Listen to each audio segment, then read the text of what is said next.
सरगोदा में 15 सितंबर तक की डेडलाइन खत्म। अब पब्लिक ट्रांसपोर्ट पर सफर करने के लिए मास्क लगाना और कोरोना वैक्सीनेशन सर्टिफिकेट लाजमी दिखाना होगा। वैक्सीनेशन सर्टिफिकेट ना होने की सूरत में बस पर सफर करने की इजाजत नहीं होगी।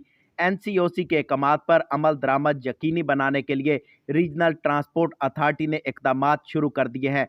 सेक्रेटरी आरटीएस सरगोदा फारूक हैदर ने आज जनरल बस स्टैंड सरगोदा का विजिट किया और कोरोना एसओपीज की खिलाफवर्जी करने वाले ट्रांसपोर्टर्स को जुर्माने भी किए। इस मौके पर सेक्रेटरी आरटीए फारूक हैदर का कहना था, बिस्मिल्लाहिर्रहमानिर्रहीम। आपका शुक्रिया कि आप एक बार हमारे साथ हैं।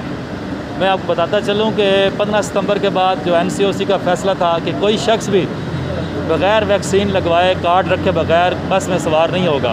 हम इस चीज़ को इंश्योर कर रहे हैं और हम अल्हम्दुलिल्लाह कामयाब हैं इसमें। हम बसें भी चेक कर रहे हैं, अड्डे भी चेक कर रहे हैं और हमने अड्डा मालकान को, मैनेजर्स को और ड्राइवर्स को पाबंद किया इस बात पर और कहा है कि कोई भी शख्स अगर बग़ैर वैक्सीनेशन कार्ड के आपकी बस में सवार होगा तो उनके मालकान के ख़िलाफ़ कार्रवाई होगी। और हमने लॉकडाउन के दौरान भी गाड़ियों को चेक किया, उनके मूवमेंट को ख़त्म किया और इसके दौरान हमने तकरीबन 100 गाड़ियों को बंद किया, इम्पाउंड किया और 1,74,000 रुपये के करीब जुर्माना भी किया। तो वैक्सीनेशन जो है बहुत ज़रूरी अमल है। इसके बगैर हम ज़ीरो टॉलरेंस है कि गवर्नमेंट ऑफ पंजाब का ये फैसला है कि 15 सितंबर के बाद कोई शख्स भी गाड़ी में, पब्लिक ट्रांसपोर्ट में बगैर वैक्सीनेशन कार्ड के वैक्सीन लगवाए सफ़र नहीं कर सकेगा।